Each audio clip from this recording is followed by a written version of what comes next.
ये है हमारा नायक एन, जो अपने आसपास मौजूद हर इंसान और हर हालात से इतना एग्जॉस्टेड हो चुका था कि लगातार इंसल्ट्स, बदनामी और बिट्रेयल सहने के बाद उसने अपनी जिंदगी खत्म करने का फैसला कर लिया। वो खुद से बार बार यही कहता रहता है, मैंने अपनी लाइफ में कुछ भी अचीव नहीं किया और अब सब खत्म हो चुका है। This world is totally unfair. लेकिन आखिर ऐसा क्या हुआ कि वो इस पॉइंट तक पहुंच गया? चलिए उसकी कहानी को समझने के लिए थोड़ा पीछे चलते हैं। एक young boy an adventurers guild से जुड़ी एक पार्टी के साथ काम कर रहा था।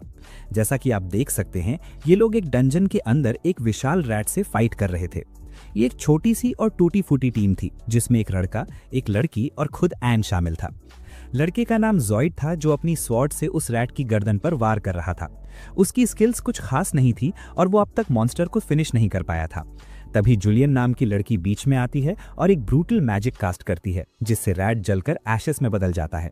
इस तरह दोनों मिलकर उसे डिफीट कर देते हैं। इसके बाद जॉइड एन की तरफ सार्कास्टिक नजर से देखता है। चलो अब तुम्हारी बारी है, अपना डेली काम करो, इस मॉन्स्टर को इवैल्यूएट करो और देखो इससे हमें क्या इन्फो मिल सकती है। एन का काम था मॉन्स्टर्स के मरने के बाद बची हुई लूट का अप्रेजल करना, लेकिन जॉइड यही नहीं रुकता और आगे बोलता है, ये भी चेक कर लो कि इसमें कुछ यूजफुल है भी या नहीं। एन जैसे ही अपने बैग्स उठाने की कोशिश करता है, वेट ज्यादा होने की वजह से वो लड़खड़ाकर गिर जाता है।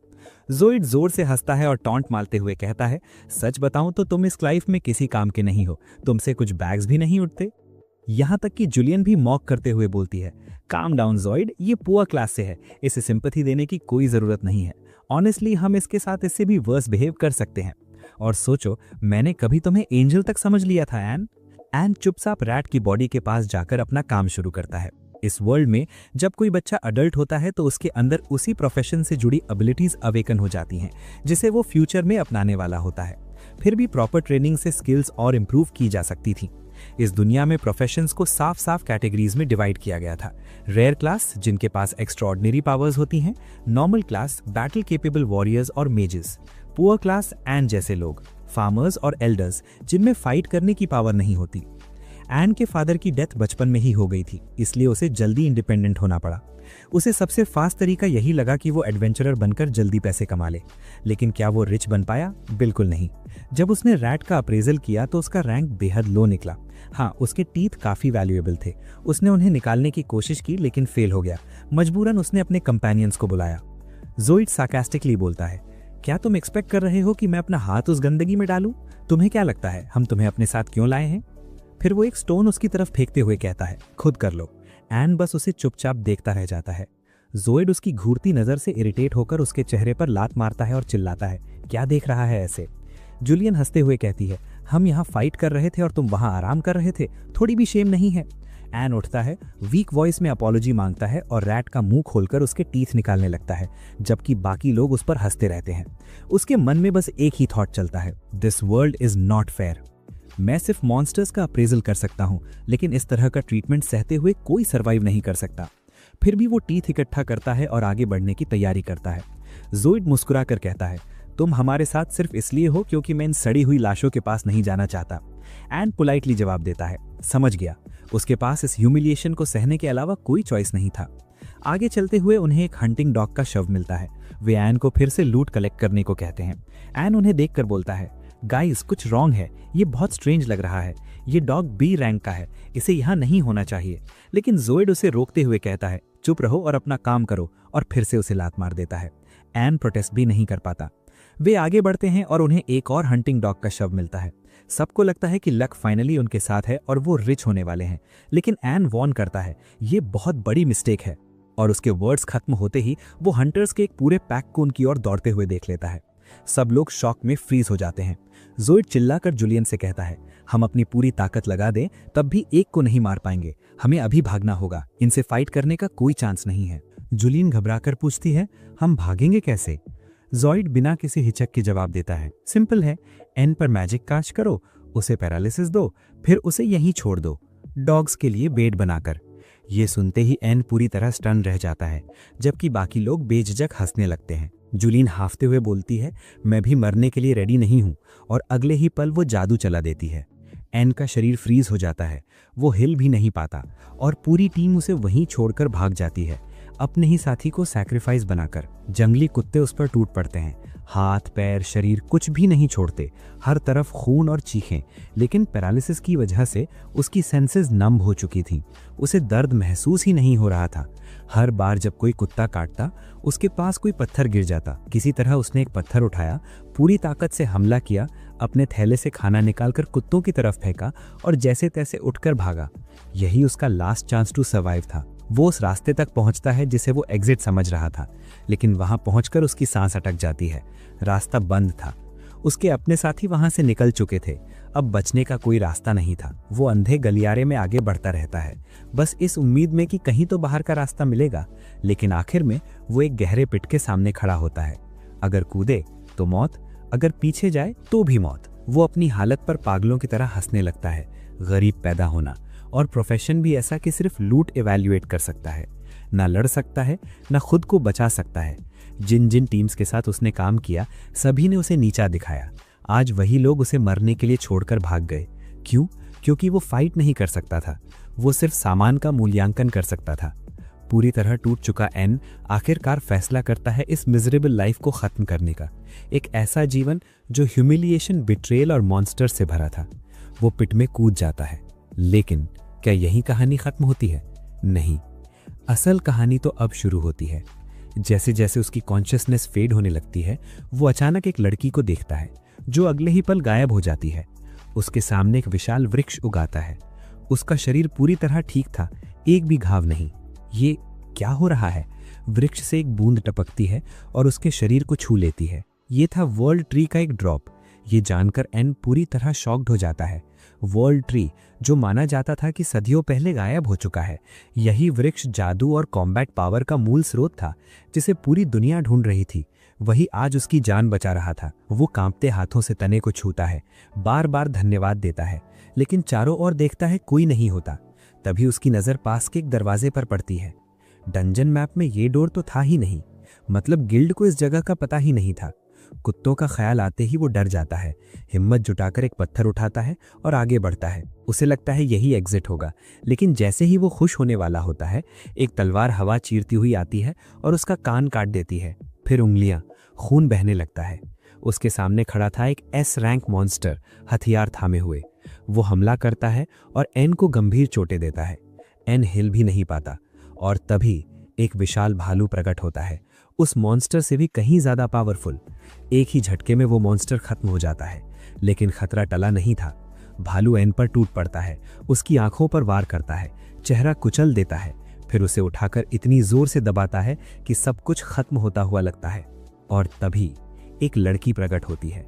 एक ही स्ट्राइक में वो भालू को मार देती है। वो शांत आवाज में कहती है, ये तुम्हारे लिए नहीं था, मुझे तुम्हें बचाने के लिए बुलाया गया है। एन बेहोश हो जाता है। जब होश आता है तो वो पूरी तरह ठीक होता है। उसकी आईसाइट वापस आ चुकी होती है, बस आंखों का रंग बदल चुका होता है। उसके सामने वही खूबसूरत लड़की खड़ी होती है। उसे ऐसा लगता है जैसे उसे दूसरा जीवन मिल गया हो। वो हल्की सी मुस्कुराती है। तभी एक महिला की आवाज आती है, एन, ऐसे कांप क्यों रहे हो? वो उसे चाय का प्याला देती है और कहती है, मेरी बेटी ने तुम्हारे लिए बनाई है, पी लो और मना मत करना। वो चाय पीता है और पूछता है कि वे कौन है। महिला अचानक उसे कसकर पकड़ लेती है और सख्त लहजे में चेतावनी देती है, अगर एक भी गलत विचार आया तो तुम्हारा रिश्ता यहीं तोड़ दूंगी। लड़की का नाम योरी था, वही जिसने उसे बचाया था। महिला थी उर्सुला, वर्ल्ड ट्री की गार्डियन। उर्सुला कहती है, मेरी बेटी ने जिद की थी कि तुम्हें बचाया जाए, वरना तुम्हारे जैसे यूजलेस लड़के को मैं कभी ना बचाती। एन शर्म से योरी का धन्यवाद करता है। उसके गाल लाल हो जाते हैं और उर्सुला के चेहरे से साफ होता है कि आगे की राह आसान नहीं होगी। फिर उर्सुला बताती है कि दुनिया में कुल 9 वर्ल्ड ट्रीज हैं और योरी उनमें से एक है। उनके गार्डियंस हर कीमत पर उनकी रक्षा करते हैं। एन योरी की तरफ देखते हुए कहता है, इसमें कोई हैरानी नहीं है, तुम ही वर्ल्ड ट्री की स्पिरिट हो।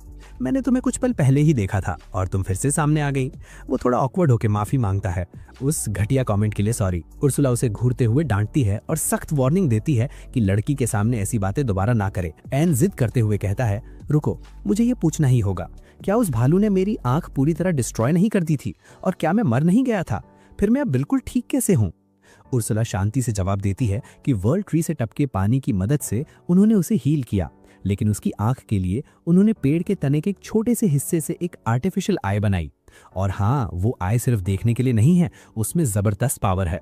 वो आगे बताती है कि ये सब यूई की वजह से हुआ, जिसने उसके ठीक होने की प्रार्थना की थी। एन यूई की तरफ मुड़कर पूछता है, तुमने मेरे लिए ऐसा क्यों किया? वो सीधा जवाब देती है, सिर्फ एक वजह थी, क्योंकि जब मैंने तुम्हें बचाया तुमने मुझे धन्यवाद कहा था। उर्सुला आगे समझाती है कि यहाँ से कोई भी जिंदा बचकर बाहर जाए ऐसा बहुत रेयर होता है। यूई सबको बचाने की कोशिश करती है, लेकिन कोई उसे थैंक्स नहीं करता। जैसे ही लोगों को पता चलता है कि वो वर्ल्ड ट्री है, वे उसकी शाखाएं काटकर भाग जाते हैं। इसीलिए जब एन ने उसे धन्यवाद दिया तो वो सच में खुश हुई। एन फिर से धन्यवाद कहता है, लेकिन उर्सुला चिढ़कर बोलती है, बस बहुत हो गया।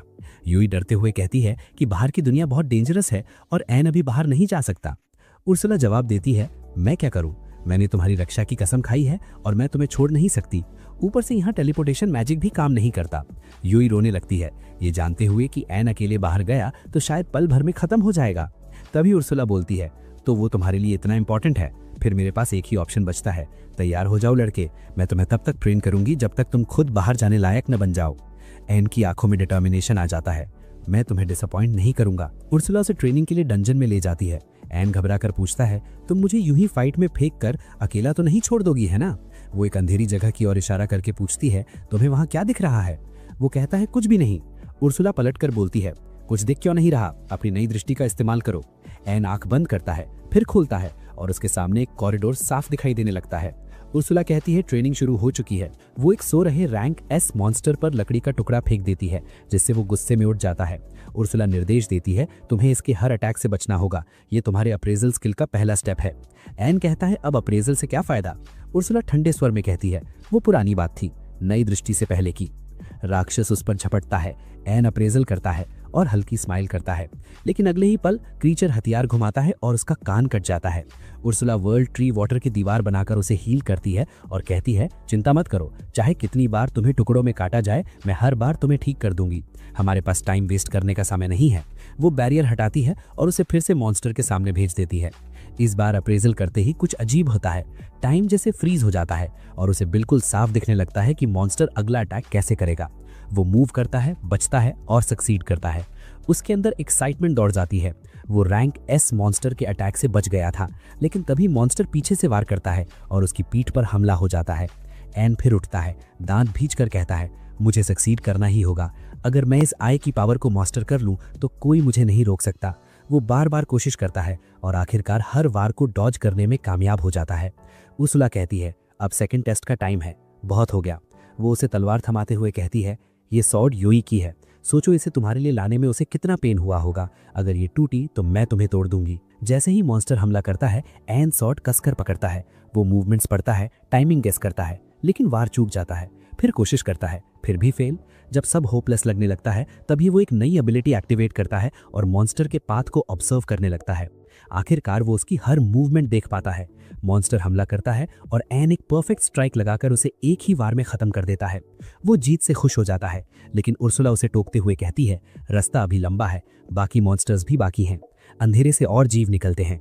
एन खुद को स्टडी करता है, स्ट्रेंथ इकट्ठा करता है और एक एक करके सबको मार गिराता है, यहाँ तक कि जमीन लाशों से भर जाती है। पहली बार एन पूरी कॉन्फिडेंस के साथ खड़ा होता है, पहले से कहीं ज्यादा स्ट्रांग। जुलीन कहती है, चलो सेकंड लेसन के लिए चलते हैं, लेकिन उर्सुला बीच में रोकती है, पहले मैं तुम्हें कुछ सिखाना चाहती हूँ। एन, तुम अपनी नई विजन से इन मॉन्स्टर्स का अप्रेजल करोगे और इनकी एबिलिटीज अब्सॉर्ब करोगे। एन हैरानी से बोलता है, ये कैसी इनसेन पावर है। वो एबिलिटी ट्राई करता है और जैसे ही उसे समझ आता है, उसे लगता है मानो उसका सिर फट जाएगा। वो दौड़ पड़ा और अगली ही पल उसे खुद पर यकीन नहीं हुआ। उसकी स्पीड अब ऑलमोस्ट अनरियल हो चुकी थी। तभी उसे समझ आया कि ये सिचुएशन कितनी टेरिफाइंग और साथ ही कितनी डेंजरस है। अब वो सिर्फ दुश्मनों का इवैल्यूएशन ही नहीं कर सकता था, बल्कि उनकी पावर्स को अब्सॉर्ब भी कर रहा था। शुरुआत में उसका शरीर इतनी तेज रफ्तार को झेल ही नहीं पा रहा था। कई बार गिरा, कई बार उठा, लेकिन लगातार कोशिशों के बाद उसका बॉडी आखिरकार अडैप्ट करने लगा। फिर उसने अर्जुला का इवैल्यूएशन किया और उसकी एबिलिटी हासिल कर ली।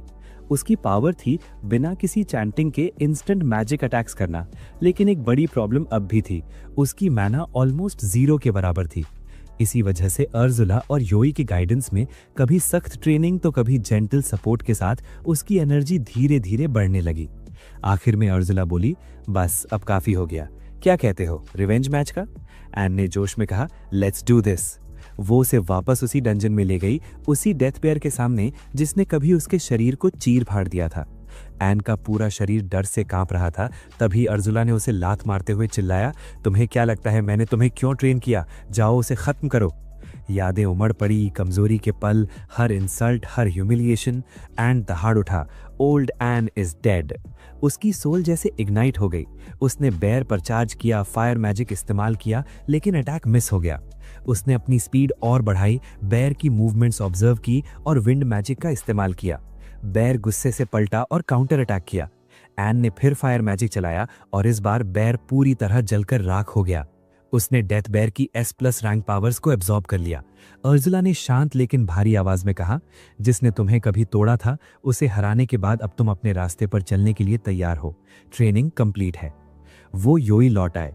अर्जुला ने तंज कसते हुए कहा, मेरी बेटी तुम्हें गिफ्ट देना चाहती थी, लेकिन इस चेहरे के साथ तुम इसके लायक कैसे हो? और उसने वर्ल्ड ट्री की स्पिरिट एसेंस सामने रख दी। एन ने तुरंत मना किया, नहीं ये बहुत ज्यादा है, मैं इसे एक्सेप्ट नहीं कर सकता। अर्जुला बोली, टेंशन मत लो, इसे बस लोन समझो। मैंने तुम पर मैजिक लगा दिया है, अगर तुम मरोगे तो ये तुम्हें वापस यहीं ले आएगा। आंखें बंद करो ताकि मैं इसे तुम्हारे अंदर इंस्टॉल कर सकूं। उसने एसेंस उसकी आंख में स्थापित कर दी। एन ने चारों तरफ देखा, लेकिन योरी वहां नहीं थी। फिर उसकी आवाज गूंजी, मैं यही हूं, तुम्हारी आंख से निकली हूं। अर्जुला ने समझाया कि वर्ल्ड ट्री का एसेंस अब उसके भीतर है और वो खुद एक वॉकिंग ट्री की तरह बन चुका है। अब योई उनके बीच फ्रीली ट्रैवल कर सकती है। योई ने हल्की आवाज में कहा, मैं आपके साथ चलूंगी। जब भी आप थकेंगे या घायल होंगे मैं आपको हील कर दूंगी। एन ने हिचकिचाते हुए पूछा, अर्जुला क्या आपको आपत्ति नहीं है? वो थोड़ी इमोशनल होकर बोली, सच कहूं तो नहीं, लेकिन याद रखना योई के कभी दोस्त नहीं रहे, वो हमेशा मेरे साथ अकेली रही है। अगर वो तुम्हारे साथ है तो मैं मान लूंगी कि वो सेफ है। फिर उसने हाथ आगे बढ़ाया, एक और गिफ्ट। उसने उस पर इन्फिनिट स्टोरेज मैजिक डाला, एक स्वॉर्ड थमा दी और अपना एसेंस भी उसे निगलने पर मजबूर किया, ताकि वो हर वक्त उस पर नजर रख सके और उसके करीब रह सके। उसने घूरते हुए चेतावनी दी, अगर मेरी बेटी के लिए तुम्हारे मन में एक भी गंदा ख्याल आया तो मैं तुम्हें खुद काट डालूंगी। एन ने योई से पूछा, यहाँ से जाने के बाद तुम क्या चाहती हो? उसने मुस्कुराकर कहा, मैं बस अपनी फैमिली से, अपने सिबलिंग से और बाकी सारे ट्रीज से मिलना चाहती हूँ। अर्जुला ने आगे बताया, एक समय सिर्फ एक वर्ल्ड ट्री था, लेकिन वो 9 हिस्सों में बट गया। एन ने योरी से कहा, तो मैं जिंदा रहूंगा तुम्हारा सपना पूरा करने के लिए। आपने मेरे लिए जो किया है उसके बदले में इतना तो कर ही सकता हूँ। वो डंजन से आगे बढ़ते रहे। अर्जुला नाश्ता दिखा रही थी। उन्हें एक जायंट मशरूम मिला, लेकिन वो पल भर में टूट गया और एन ने उसकी करोसिव पॉइजन पावर एब्जॉर्ब कर ली। आगे बढ़ते बढ़ते वो एक मैसिव गेट के सामने पहुंचा, जिसके पीछे डंजन लॉर्ड छिपा था, जिसे हराए बिना सरफेस तक पहुंचना इम्पॉसिबल था। एन ने मन में कहा, ओल्ड एन ऑफिशियली खत्म हो चुका है। वो अंदर दाखिल हुआ। सामने डंजन कोर था। अगर वो इसे नष्ट कर देता तो डंजन हमेशा के लिए कोलैप्स हो जाती और कोई भी दोबारा योई के ट्री तक नहीं पहुंच पाता। अब उसे प्रोटेक्शन की जरूरत नहीं रहती। लेकिन तभी उसके पैरों के नीचे मैजिक एक्टिवेट हुआ। एक विशाल मॉन्स्टर प्रकट हुआ और इंस्टेंटली हमला कर दिया। मॉन्स्टर लगभग उसे कुचल ही देता, लेकिन एन ने अपना हाथ स्टोन में बदलकर खुद को बचा लिया। मॉन्स्टर ने वार किया, एन ने रोककर उसका हाथ पिघला दिया। वो क्रीचर बेकाबू हो गया और दूसरे हाथ से अंधाधुंध अटैक्स करने लगा। फिर भी एन हर वार डॉज करता रहा, एक चट्टान के पीछे छिपा और फिर बाहर आकर अर्जुला द्वारा सिखाया गया नया स्पेल चैंट करने लगा। सिर्फ एक स्ट्राइक में मॉन्स्टर पूरी तरह नष्ट हो गया। चारों तरफ शौक भरी आवाजें गूंज उठी, इनक्रेडिबल एन, ये कैसी पावर है? इसके बाद एन ने मॉन्स्टर का ऑब्जर्वेशन किया और उसकी एबिलिटीज एब्जॉर्ब कर ली। अर्जुला डंजन कोर के पास पहुंची और उसे एन को सौंप दिया, जिससे उसका लेवल और ऊपर चला गया। इस तरह डंजन पूरी तरह क्लियर हो गई और एन अपने साथियों के साथ सरफेस पर लौट आया। दूसरी तरफ जॉइड गिल्ड के अंदर अपने साथियों के साथ बैठा डींगे हाँक रहा था कि जूलियन और एन के साथ डंजन में जाना कितना मुश्किल था। उन्होंने उनसे कहा, मेरे फ्रेंड्स, ये बात कभी मत भूलना कि एन ने जूलियन और मुझे बचाने के लिए अपनी जान तक दांव पर लगा दी थी। मैं उस सैक्रिफाइस को कभी नहीं भूल सकता। सच कहूं तो वो अब तक का सबसे ब्रेव इंसान था जिसे मैंने अपनी जिंदगी में देखा है। उसने एक झूठ गढ़ लिया था, ये मानकर कि हंटर डॉग्स के भौंकने में ही एन मर चुका होगा और ये ट्रुथ कभी सामने नहीं आएगा। बेचारा लायर अपने ही छल में कितना कमजोर लग रहा था। लेकिन तभी उसी झूठ में डूबा हुआ उसने अपने पीछे से एक आवाज सुनी और जो सपोजिडली मर चुका था वही एन उनके सामने जिंदा खड़ा था। जॉइड वहीं फ्रीज हो गया, हकलाते हुए बोला, तुम वापस कैसे आ गए? तुम्हें तो वहां मर जाना चाहिए था। एन ने बिल्कुल काम टोन में जवाब दिया, बस यूं ही लौट आया। अंदर जितने भी मॉन्स्टर्स थे सबको डिफीट करके पैदल ही वापस चला आया। जॉइड गुस्से से चिल्लाया, झूठ मत बोलो, तुम अकेले उन सबको कैसे हरा सकते हो? लेकिन अब क्राउड उसकी तरफ शक से देखने लगा।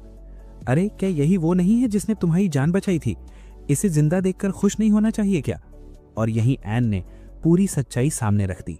जूलिन और जॉइड दोनों ने मुझ पर पैरालिसिस मैजिक इस्तेमाल किया और मुझे हंटर डॉग्स के लिए बेट बनाकर छोड़ दिया। बस फिर क्या था, लोग जॉइड के चारों ओर जमा हो गए और जो भी उनके हाथ में आया उसी से उस पर हमला करने लगे। अब किसी का भी पेशेंस खत्म हो चुका था। तभी एन ने हाथ उठाकर कहा, बस अब बहुत हो गया, मैं जिंदा हूं और मेरे लिए इतना ही काफी है। फिर उसने जॉइड की तरफ देखते हुए कहा, हर चीज के लिए धन्यवाद, और बिना पीछे देखे वो वहां से चला गया। कुछ समय बाद वो अर्सुला और योई के साथ एक और डंजन में लौटा जहां उन्होंने उसके मास्टरमाइंड को हरा दिया। और इसी लड़ाई के बाद एन की आंख और भी ज्यादा इवॉल्व हो गई। चलते चलते एन ने योई से धीमे से कहा, मुझे अफसोस है, इस डंजन में हमें तुम्हारे भाई बहन नहीं मिले। तभी अचानक गलियारों में एक तेज चीख गूंज उठी। एन उसी आवाज की तरफ दौड़ा और रास्ते में आने वाला हर मॉन्स्टर ऐसे खत्म होता गया जैसे वो कुछ भी ना हो। वहां पहुंचकर उसने देखा एक लड़की और एक युवक पर हमला हो रहा है। लड़की ने एन को देखा और सीधे उसकी बाहों में दौड़ पड़ी।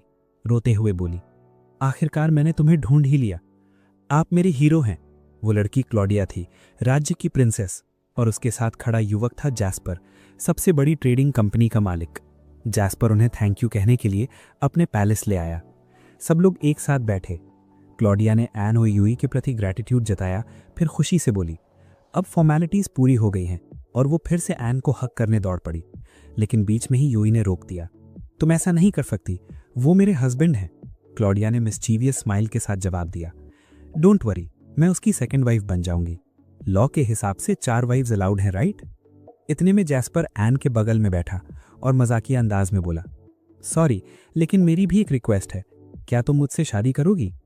एन लगभग अपना कप उस पर फेंक ही देता, लेकिन समहाउ खुद को कंट्रोल करते हुए बोला, नहीं, ये रास्ता मेरे लिए नहीं है, गॉड हमें सिन से दूर रखे। इसके बाद जैस्पर उन्हें अपने पैलेस के बेसमेंट में ले गया, एक ऐसा रूम जो जेमस्टोन से भरा हुआ था। उसने कहा, यही मेरा पैशन है, रेयर जेम्स को कलेक्ट करना और उन्हें प्रोटेक्ट करना।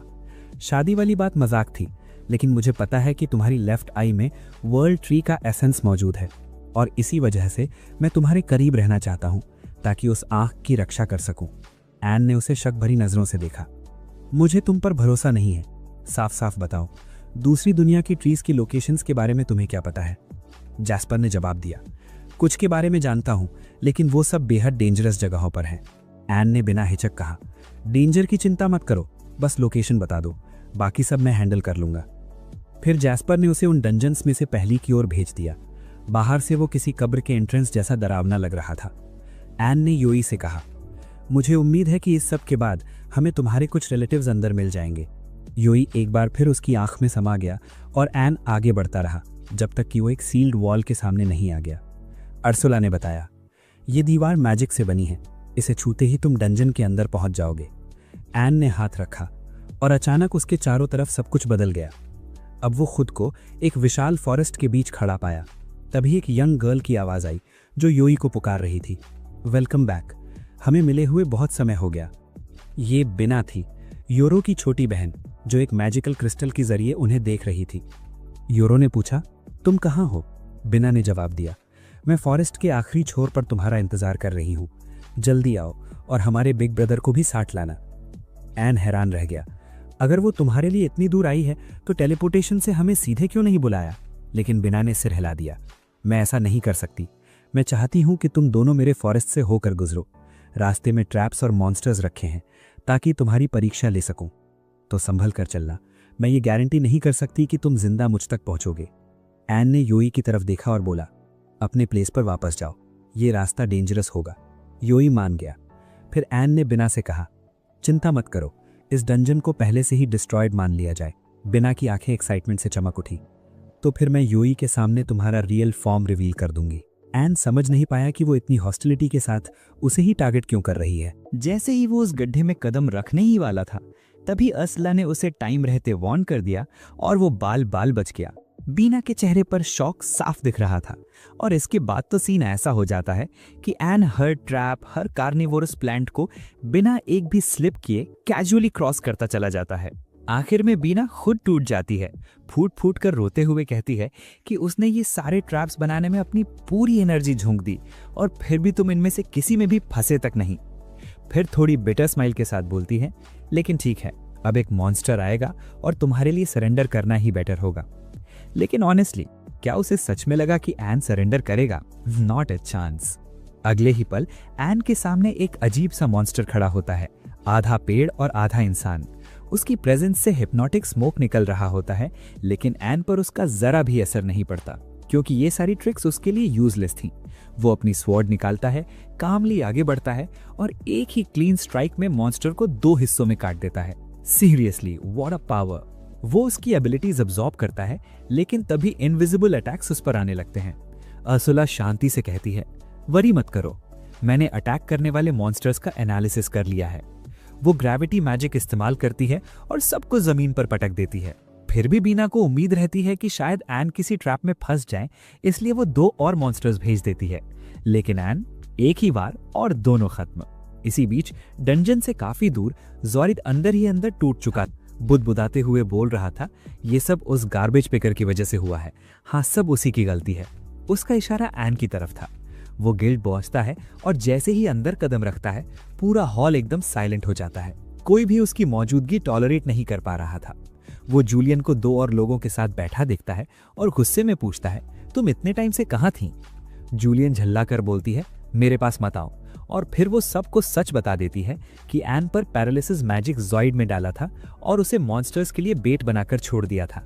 ज़ॉइड खुद को बचाने की कोशिश करता है, जोर देकर कहता है कि ये सब जूलियन ने किया था, लेकिन जूलियन रोते रोते टूट जाती है और कहती है, उसने मुझे धमकाया था, मैं एन को कभी हर्ट नहीं करना चाहती थी। भीड़ जूलियन की बात मान लेती है और फिर ज़ॉइड को घसीटते हुए बाहर निकाल दिया जाता है। लोग चिल्ला रहे होते हैं, अब कोई भी तुम्हें किसी भी टीम में नहीं लेना चाहता। टोटली ब्रोकन होकर ज़ॉइड कहता है, अब बस एक ही रास्ता बचा है, मैं अकेले ही एक ग्रेट जर्नी पर निकलूंगा और अपनी बदनामी को वापस हासिल करूंगा। वो एक डंजन में एंटर करता है और आयरनी ये थी कि वही डंजन था जहां एन लड़ चुका था। गलती से उसका हाथ दीवार पर लग जाता है और दीवार उसे खींचकर अंदर जंगल में ले जाती है। डरते हुए वो खुद से बोलता है, मुझे आगे बढ़ना होगा, मुझे अपना नाम वापस पाना होगा और एन से बदला लेना होगा। लेकिन पहला ही कदम उसे थॉर्न ट्रैप में फंसा देता है और वो समहाउ बाहर निकल आता है। ये ट्रैप्स असल में डेथ के एज पर खड़े लोगों को बाहर निकालने के लिए बनाए गए थे। फिर भी ज़ॉइड हार नहीं मानता। वो दोबारा अंदर जाता है और बीना के लगाए हुए लगभग हर ट्रैप में फंसता चला जाता है। आखिरकार वो एक लेक पर पहुंचता है जहां एक जाइगेंटिक क्रोकोडाइल उसका इंतजार कर रहा होता है। उसे देखते ही उसके हाथ पैर कांप जाते हैं। वो स्वॉर्ड निकालता है, लेकिन बीस्ट उस पर झपट्टा मारता है और उसे नीचे गिरा देता है, जैसे बस अब सब खत्म। और तभी बिल्कुल उसी मोमेंट पर एन प्रकट होता है और क्रोकोडाइल को एक ही बार में 2 टुकड़ों में काट देता है। ज़ॉइड हकलाते हुए शॉक में बोलता है, तुम यहाँ? Garbage picker? तुम्हें इतनी पावर कहाँ से मिली? लेकिन एन उसे इग्नोर करता है, इयोरी की पावर से उसे हील करता है और शांति से कहता है, ठीक रहो मेरे दोस्त, मुझे जल्दी है। ज़ॉइड कुछ कहने की कोशिश करता है, लेकिन एन उस पर स्लीप मैजिक डाल देता है और बीना से कहता है, इसे यहाँ से हटा दो। एन आगे बढ़ता रहता है जब तक कि वो एक विशाल गेट तक नहीं पहुंच जाता, सोचते हुए कि डंजन लॉर्ड शायद इसके नीचे छिपा होगा। लेकिन जैसे ही वो अंदर जाता है, वो अब भी उसी जंगल में होता है, कुछ भी चेंज नहीं हुआ था। अचानक जमीन कांपती है और एन हवा में उड़ जाता है क्योंकि धरती के नीचे से एक मैसिव टर्टल बाहर आता है। बिना हेजिटेशन के एन फायर मैजिक यूज करता है, लगातार अटैक्स करता है, लेकिन उसे शॉक लगता है कि टर्टल बिल्कुल सेफ रहता है। फिर टर्टल पलटवार करता है। एन अपने मैजिक से जवाब देता है, सोचते हुए कि उसने जीत लिया, लेकिन नहीं। आग और अटैक सब जमीन में समा जाते हैं, उसे छूते तक नहीं। सच्चाई समझते ही एन नीचे उतरता है, टर्टल को अपने ऊपर पैर रखने देता है, फिर भी वो अनहार्म रहता है। उसी पल इल्यूजन टूटता है और टर्टल अपना रियल फॉर्म दिखाता है। इसके बाद बीना का दिल पिघल जाता है और वो उन्हें इयोरी तक जाने का रास्ता दिखाती है। जैसे ही इयोरी अपनी बहन को देखती है, वो दौड़कर उसे गले लगा लेती है। बीना कहती है, मैं तुम्हारे साथ चलना चाहती हूँ।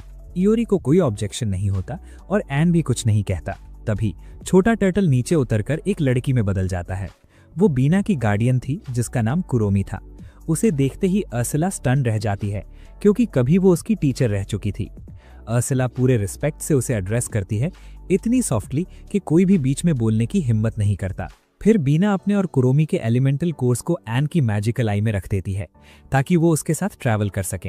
एन को अंदर से सच्ची खुशी महसूस होती है जब वो इयोरी को अपनी बहन के साथ दोबारा मुस्कुराते देखता है, और मन ही मन वो डिसाइड करता है मुझे उसे उसके बाकी 6 भाई बहनों से भी मिलवाना ही होगा। उसी पल ज़ॉइड कालकोठरी के बाहर होश में आता है।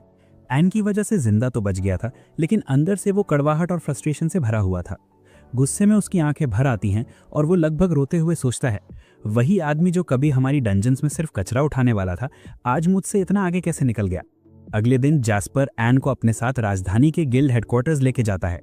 एन थोड़ा हेजिटेंट होता है क्योंकि उसे डर था कि लोग उसके बारे में क्या क्या बातें करेंगे, लेकिन जैस्पर हल्की मुस्कान के साथ उसे भरोसा दिलाता है, जब तक मैं तुम्हारे साथ हूं कोई भी कुछ कहने की हिम्मत नहीं करेगा। और सच में जैसे ही वे अंदर पहुंचते हैं, लोगों की आंखें चौड़ी हो जाती हैं। आखिर जैस्पर एक जाना माना रिचमैन था। चारों तरफ विस्पर्स शुरू हो जाते हैं, ये उसके साथ कौन है। तभी रिसेप्शनिस्ट आगे बढ़ती है, जैस्पर का स्वागत करती है और वो कैजुअली कह देता है, आज मैं इस युवक के साथ आया हूँ। वो पूछती है, मैं आपकी कैसे मदद कर सकती हूँ। एन शांत स्वर में जवाब देता है, मेरे पास डंजन से इकट्ठा की गई कुछ आइटम्स हैं, मैं उन्हें सेल करना चाहता हूँ। वो कहती है, जरूर, क्या मैं आपका गिल्ड कार्ड देख सकती हूँ। एन कार्ड आगे बढ़ा देता है। जैसे ही वो नाम पढ़ती है और रैंक पर पहुंचती है, उसका चेहरा एकदम बदल जाता है, पूरी तरह शॉक्ड। रैंक था सबसे नीचे यानी डी, और प्रोफेशन लिखा था इवैल्यूएटर। बस फिर क्या था, एन मजाक का निशाना बन जाता है। लड़की हल्की हंसी के साथ कहती है, यहाँ ऐसा कोई रेसिडेंट नहीं है जो एक भी मॉन्स्टर को हरा सके। आसपास के लोग भी मजाक उड़ाने लगते हैं, पक्का जैस्पर के लिए काम करता होगा। वे उन्हीं मॉन्स्टर्स को देखते हैं जिन्हें एन ने हराया था और आपस में फुसफुसाते हैं, इसने ये सब पहले ही चुरा लिया होगा, ये इसके किल्स नहीं हो सकते। कोई और बोलता है, अपनी बात बदलो। दूसरा तुरंत जवाब देता है, नहीं, एक आम आदमी के पास ऐसी चीजें होना इम्पॉसिबल है। एन का चेहरा उतर जाता है और वो धीमे से कहता है, इसीलिए मैं गिल्ड में आना नहीं चाहता था। तभी अचानक गिल्ड मास्टर मेगन अंदर प्रवेश करती है। पूरे हॉल में एकदम साइलेंस छा जाता है। मेगन सीधे एन के पास आती है और बड़े शांत, ऑलमोस्ट जेंटल टोन में कहती है, तुम्हारी आंखें बहुत खूबसूरत हैं, रिलैक्स करो, धीरे चलो। रिसेप्शनिस्ट ये सब देख चुकी होती है और वो भी कंफर्म कर देती है कि सब कुछ सच है।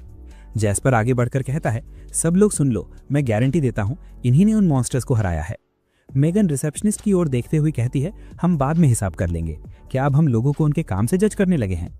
उसी पल एन के चेहरे पर आखिरकार हल्की सी स्माइल आ जाती है। उसे लगता है कि यहाँ कोई तो है जो उसे समझता है।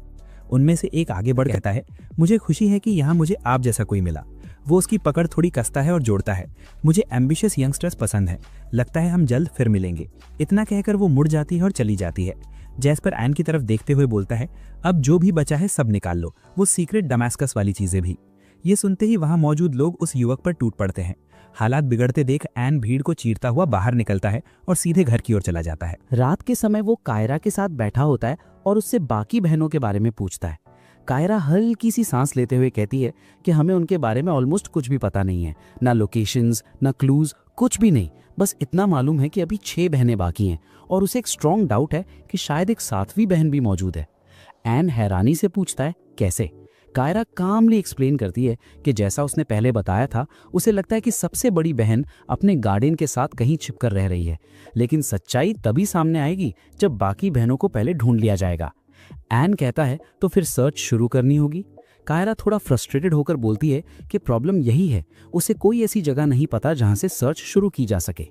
एन हल्के मजाक में कहता है कि तुम जल्दी थक जाती हो, शायद दोबारा कोशिश ही नहीं करोगी।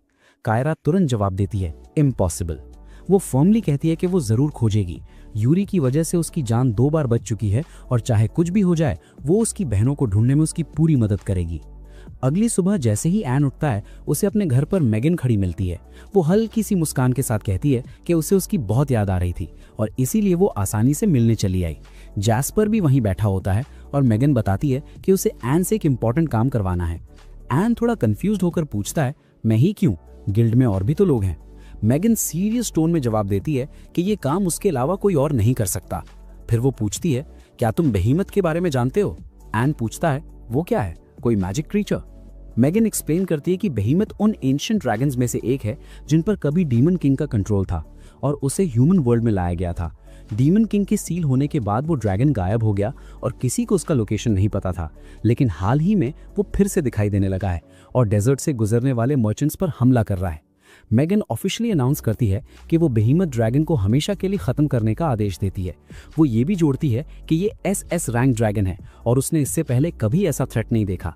जैस्पर चिंतित होकर एन से कहता है कि इस मिशन में उसकी जान भी जा सकती है और वो जानता है कि एन लोगों के बीच में स्पॉटलाइट में आना पसंद नहीं करता। एन शांत लेकिन कॉन्फिडेंट आवाज में कहता है कि सब लोग चिंता ना करें। वो मिशन एक्सेप्ट करता है और ड्रैगन से छुटकारा दिलाने का वादा करता है।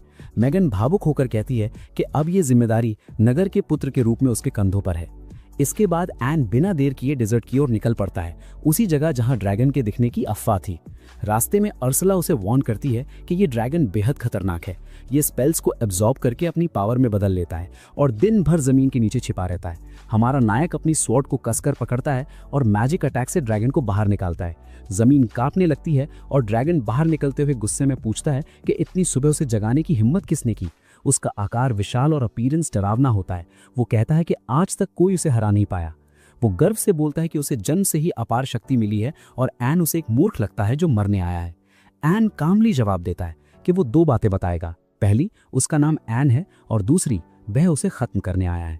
ड्रैगन हंसते हुए उसका मजाक उड़ाता है और फिर फ्यूरियस होकर आग उगलना शुरू कर देता है, लेकिन एन हर अटैक को एफर्टलेसली डॉज करता है जैसे ये कुछ भी ना हो। ड्रैगन रेत को उछालकर उस पर वार करता है, लेकिन एन आगे बढ़कर एक ही स्ट्राइक में उसकी भुजा काट देता है। शौक में ड्रैगन चीखता है कि पूरे जीवन में किसी ने उसे चोट नहीं पहुंचाई। एन ठंडे स्वर में कहता है कि अब जो भी उसके पास है सब उसे दे दे। उसकी डिफेंस शुरू से ही कमजोर थी। ड्रैगन जमीन के नीचे गायब हो जाता है और एन सोचने लगता है कि वो कहां गया। तभी वो नीचे से निकलकर उसे घूरता है मानो यही अंत हो, लेकिन अचानक ड्रैगन का शरीर फट जाता है, उसके टुकड़े बिखर जाते हैं और चारों तरफ तबाही मच जाती है। एक स्पेक्टेटर हैरानी से पूछता है कि उसने ये कैसे किया। एन जवाब देता है कि उसने कुछ नहीं किया, ड्रैगन की अपनी शक्ति ही उसके खिलाफ चली गई।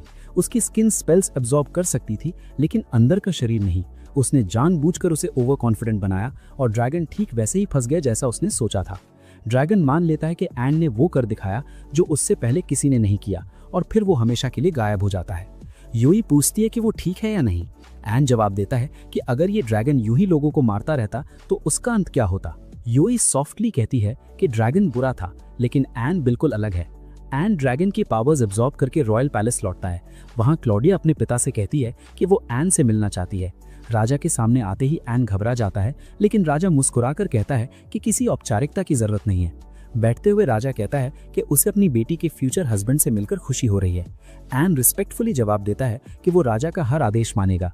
राजा बताता है कि उसने उसे इसलिए बुलाया क्योंकि उसने उस ड्रैगन को हराया जिसने व्यापार रोक रखा था, और साथ ही उसने जंगल में उसकी बेटी की जान भी बचाई थी और डैमेस के आतंक का भी अंत किया था। राजा कहता है कि वो समझ नहीं पा रहा कि सबसे पहले किस बात के लिए धन्यवाद करें। एन विनम्रता से जवाब देता है कि उसका धन्यवाद ना करें, बल्कि यूरी का धन्यवाद करें। जब हमने तुम्हारी बेटी को बचाया था उसी वक्त उसने उसे हील किया था, और सच कहूं तो उसके बिना मैं कुछ भी नहीं कर पाता। राजा ने यूई का धन्यवाद किया और फिर एन की ओर देखकर बोले, तुम इस देश के अच्छे लोगों में से हो और मुझे उम्मीद है कि तुम आगे भी ग्रो करोगे। फिर उन्होंने उसे राज्य का सिंबल वाला एक मेडल दिया और कहा, इसे जहां भी जाओ अपने साथ रखना। एन के मन में आया कि शायद यही गिफ्ट उसे यूई के फैमिली के बाकी मेंबर्स को ढूंढने में हेल्प करेगा। और इसी बीच पूरे कस्बे में उस हीरो की बातें हो रही थी जिसने अकेले ही डीमन किंग के ड्रैगन को खत्म कर दिया था। जॉइड ने भी ये बातें सुनी, लेकिन फिर भी उसकी हालत पहले जैसी ही रही। लोग आज भी उसके साथ वैसा ही तिरस्कार भरा व्यवहार कर रहे थे जैसा वो डिजर्व करता था। उसे याद आया कि कैसे कुछ समय पहले वही उस कमजोर लड़के से कहीं ज्यादा ताकतवर था जिसकी आज सब तारीफ कर रहे हैं। कैसे उसने उसे अपना सामान उठाने पर मजबूर किया था, अपने पीछे चलवाया था, और कैसे एक समय सबको लगा था कि वही कमजोर इंसान डैमेस में मर चुका है। लेकिन तभी अचानक उसके सामने एक आवाज गूंजी और सब कुछ बदल गया। वहां एक लड़की खड़ी थी जो कामली बोल रही थी, मेरा नाम एचिडना है, मैं उन आत्माओं में से हूं जो एन के साथ चलती हैं। और ये सिर्फ एचिडना नहीं थी, बल्कि योरो की सबसे बड़ी बहन। जॉइड घबराकर बोला, आखिर चल क्या रहा है? मैं चाहता हूं तुम हमारे साथ चलो ताकि मुझे पूरी कहानी समझ आ सके। फिर उसने पूछा, क्या तुम्हें मुझसे कुछ चाहिए? एचिडना ने हल्के से जवाब दिया, कुछ नहीं, मुझे बस लगता है कि तुम उस लड़के एन से नफरत करते हो, इसलिए मैं सिर्फ तुम्हारी मदद करना चाहती हूँ, नथिंग मोर, ताकि तुम उससे बदला ले सको। जॉइड ने पूछा, कैसे? वो मुस्कुराई और बोली, बहुत आसान है। क्या तुमने कभी स्पिरिचुअल आई के बारे में सुना है? जॉइड ने सिर हिलाया, नहीं, कभी नहीं। एचिडना ने कहा, ये एन की आंख जैसी ही है। सोचो उसकी पावर इतनी जल्दी कैसे बढ़ गई। क्या तुम भी वैसी आंख नहीं चाहते? जॉइड गिड़गिड़ाते हुए बोला, अगर तुम ऐसा कर सकती हो तो प्लीज कर दो। मुझे बस एक आंख दे दो, चाहे वो कितनी भी हॉरिबल क्यों ना दिखे। एचिडना खुश हो गई। उसने वो आंख उसकी खोपड़ी में लगा दी और अगले ही पल वो लड़का एक विशाल, विकृत और डरावने मॉन्स्टर में बदल गया। उसी समय एन जैस्पर के महल में बीमार हालत में सो रहा था। योई और बीना ने सोचा कि उसे जल्दी ठीक करने के लिए कुछ पकाया जाए। बीना बोली, चलो मार्केट चलते हैं, थोड़ा सामान ले आते हैं। लेकिन सच ये था कि एन सिर्फ थका हुआ नहीं था, वो उन दिनों के नाइटमेयर्स देख रहा था जब जॉइड उसे हर काम के लिए मजबूर करता था। अतीत की क्रूअल्टी उसके दिमाग में घूम रही थी और उसे लग रहा था कि शायद जो उसके साथ हुआ वो सही ही था। उसे उन हंटिंग डॉग्स की याद आई जिन्होंने कभी उस पर हमला किया था। उसने सोचा अगर वो योई से ना मिला होता तो शायद वही उसका अंत होता। उसी सपने में अर्सुला उसके सामने उसके ही डार्क वर्जन में आई और बोली, हाँ, यही तुम्हारा डेस्टिनी था, लेकिन तुम लकी थे कि तुम्हें सोल एलिमेंट मिल गया। ये मत सोचो कि तुम अकेले पावरफुल हो, अपनी ओरिजिन मत भूलो, तुम पूरी जिंदगी एक सिनर ही रहोगे। एन डर के मारे जाग उठा। उसने रोजल को अपने पास बैठा पाया। उसने पूछा, क्या तुम ठीक हो? एन ने धीमे से कहा, हाँ, बस एक बैड ड्रीम था। रोजल ने पूछा, सिर्फ सपना? एन बोला, अगर मैं तुमसे और योई से ना मिला होता तो आज मैं क्या होता? हंटिंग डॉग्स का खाना बन चुका होता। मेरे साथ जो हुआ वो बस कोइंसिडेंस था। मैं यहाँ तुम्हारी दी हुई पावर की वजह से हूँ, लेकिन मेरी ओरिजिन नहीं बदली। मैं अब भी वही हूँ, एक बदकिस्मत इंसान। ये बातें अर्सुला को अंदर तक हिला देती हैं, लेकिन वो कुछ नहीं कह पाती। अब कहानी वापस जॉइड की तरफ जाती है, जो करप्शन लैंड में था और अपने रास्ते में आने वाली हर चीज को तबाह कर रहा था। तभी वो जूलियन को देखता है और उसकी ओर बढ़ता है। जूलियन के पास एक आदमी खड़ा था जिसने तलवार निकाल ली। जॉइड उस पर हमला करने दौड़ा और फिर बोला, अब क्या करोगी? कोई भी तुम्हें मुझसे नहीं बचाएगा। जूलियन रोते हुए बोली, जो भी हुआ उसके लिए मुझे माफ कर दो। मैं गिल्ड को बिना झूठ बोले सब सच बता दूंगी, बस मुझे जिंदा छोड़ दो। लेकिन वो उसकी बात पूरी होने से पहले ही उसे अनदेखा कर देता है और शहर में तबाही मचाने लौट जाता है। योई और बीना लोगों को भागते हुए देखते हैं। योई घायलों को हील करने दौड़ता है। तभी एक भारी आवाज गूंजती है, अब खेल खत्म, पहले योई और बीना को मारो। जॉइड योई पर हमला करता है, उसे मारने ही वाला होता है, लेकिन बीना तुरंत बैरियर खड़ा कर देती है और योई को पकड़कर भागती है। जॉइड बैरियर तोड़कर उसके पीछे दौड़ता है। बीना एक और बैरियर बनाती है, लेकिन वो उसे भी तोड़कर उसे दूर फेंक देता है। योई अपनी बहन को बचाने दौड़ती है, उसे गले लगा लेती है और जॉइड उसे खत्म ही करने वाला होता है। वो चिल्लाता है, एन को वो पावर देकर तुमने गलती की, अब उसी वजह से तुम मरोगी। क्या सच में? क्या एन के रहते ऐसा हो सकता है? बिल्कुल नहीं। हमारा हीरो प्रकट होता है, उन्हें बचाता है और जॉइड को सामने लाकर ठंडे स्वर में कहता है, इनफ, इसे खत्म करो। जॉइड हमला करता है, लेकिन कुछ भी असर नहीं होता। वो एन पर झपटता है, मगर एन उसे रोककर दूर फेंक देता है। जॉइड फिर उठता है, दोबारा हमला करता है, लेकिन सब बेकार। एन उसके हर अटैक को इजीली ब्लॉक कर देता है। एकिडना ऊपर से सब देख रही थी और ठंडी हंसी के साथ बोली, अब तुम मरने वाले हो। जॉइड गुर्राते हुए एन की तरफ देखता है और ताना मारता है, बस इतनी ही ताकत है तुम्हारे पास, कचरा बीनने वाले। तभी एन को एहसास होता है कि सामने खड़ा ये वही जॉइड है। जॉइड आगे कहता है, मैंने अपनी कमजोरी को पूरी तरह डिस्कार्ड कर दिया है। वो चिल्लाकर कहता है, तुम्हारी तरह ही मेरे अंदर भी स्पिरिट विजन अवेकन हो चुकी है। हमारा नायक लड़खड़ा जाता है और जॉइड एक जबरदस्त वार से उसे दूर उड़ा देता है।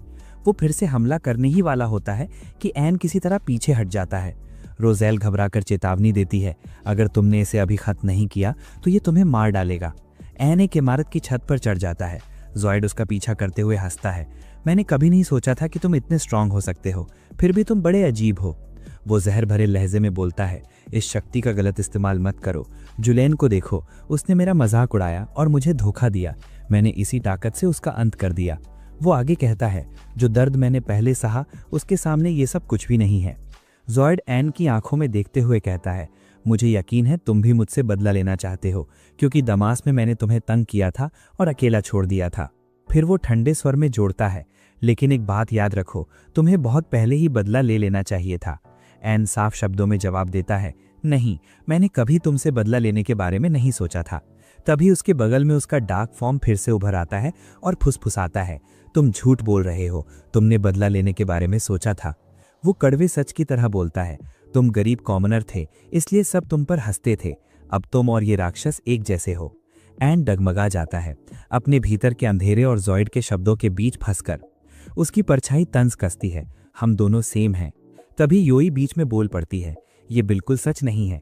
वो दयालु और स्ट्रांग है, जिसने कभी किसी से बदला लेने की चाह नहीं रखी। उसी पल उर्सुला भी सामने आती है और शांत लेकिन दृढ़ स्वर में कहती है, तुम सिर्फ किसी से मिलने से शक्तिशाली नहीं बने, तुम इसलिए स्ट्रांग बने क्योंकि तुमने खुद को अंदर से प्यूरिफाई किया। वो आगे जोड़ती है, इतना ही काफी है कि तुम अपनी शक्ति का इस्तेमाल जरूरतमंदों की रक्षा के लिए करते हो। यूरी भी आगे बढ़कर कहती है, आपने कभी किसी को नुकसान नहीं पहुंचाया। अगर आप यहाँ नहीं होते तो मुझे मेरा परिवार कभी नहीं मिलता। उसी क्षण एन के भीतर कुछ टूटता है और कुछ जाग उठता है। वो धीमे लेकिन पक्के स्वर में कहता है, हाँ, उन्होंने मेरी मदद की, लेकिन अब हम पहले जैसे नहीं रहेंगे। उसकी शक्ति दोगुनी हो जाती है और मैजिक का सैलाब चारों ओर फैल जाता है। जॉयड फिर से हमला करता है, लेकिन एन उसका वार रोककर उसे दूर फेंक देता है। जॉयड एक बार और झपटता है, पर इस बार एन पहले से कहीं ज्यादा मजबूत बैरियर बना लेता है। जॉयड पूरी ताकत झोंक देता है और एन तलवार कसकर कहता है, जो तुमने किया है उसकी कीमत तुम्हें चुकानी पड़ेगी। एक ही सटीक वार में वो जॉयड के अंदर मौजूद स्पिरिट आई को पूरी तरह चकनाचूर कर देता है। क्या ही इंटेंस पल था। जॉयड एन को खत्म करना चाहता था, लेकिन इसके बावजूद एन का दिल दयालु ही रहता है। वो जॉयड को मारता नहीं, बल्कि उसे बचाकर गार्ड्स के हवाले कर देता है ताकि उसे न्याय मिले। एन गंभीर होकर कहता है, जरूर किसी ने जॉयड की कमजोरी का फायदा उठाकर उसे इस राक्षस में बदला है, लेकिन कौन और क्यों? उसी रात एकिडना प्रकट होती है और मुस्कुराकर कहती है, सब कुछ बिल्कुल वैसा ही चल रहा है जैसा मैंने प्लान किया था। अब मैंने एन की ताकत को अच्छे से जज कर लिया है। उसकी आंखें चमकती हैं। जल्द ही ये सब खत्म होगा और मैं दानव राजा को उसकी मोहर से मुक्त कर दूंगी। इसके बाद वो दानवों की रानी के पास जाती है, जहां उसकी मुलाकात बैरन फाल्को से होती है, जो आधा मानव और आधा पक्षी है। वो उससे पूछता है, तुम यहाँ क्यों आई हो? एकिडना शांत स्वर में जवाब देती है, कुछ खास नहीं, मैं बस दानव राजा का संदेश लाई हूँ। वो पत्र खोलते हुए कहती है, मैं चाहती हूँ कि तुम उस लड़के को मार दो, एन को। बैरन भौहें चढ़ाकर पूछता है, भले ही दानव राजा कहे, मैं ये अकेले क्यों करूं? इससे मुझे क्या मिलेगा? एकिडना जवाब देती है, उस लड़के ने अपनी लिमिट पार कर दी है। उसने उस विशाल अजगर को मार डाला। बैरन ठंडी हंसी हंसता है, अगर ऐसा है तो चलो उसे मैनर सिखाते हैं। चुड़ैल मुस्कुरा कर कहती है, इसीलिए मैं तुम पर भरोसा करती हूँ। ये मिशन हमारे लिए खतरनाक है, लेकिन पूरा दानव साम्राज्य अब तुम्हारे हाथों में है। बैरन कहता है, 5 मिनट काफी है, मैं उसे खत्म करके लौट आऊंगा। वो मानव जगत का द्वार खोलता है और घृणा से भरा उड़ जाता है। उसी समय एन अपनी बैल्कनी पर खड़ा था। तभी बैरन फाल्को उसके सामने प्रकट होकर बोला, मैं बैरन फाल्को हूँ, राक्षसों के 5 सर्वोच्च पदों में से एक।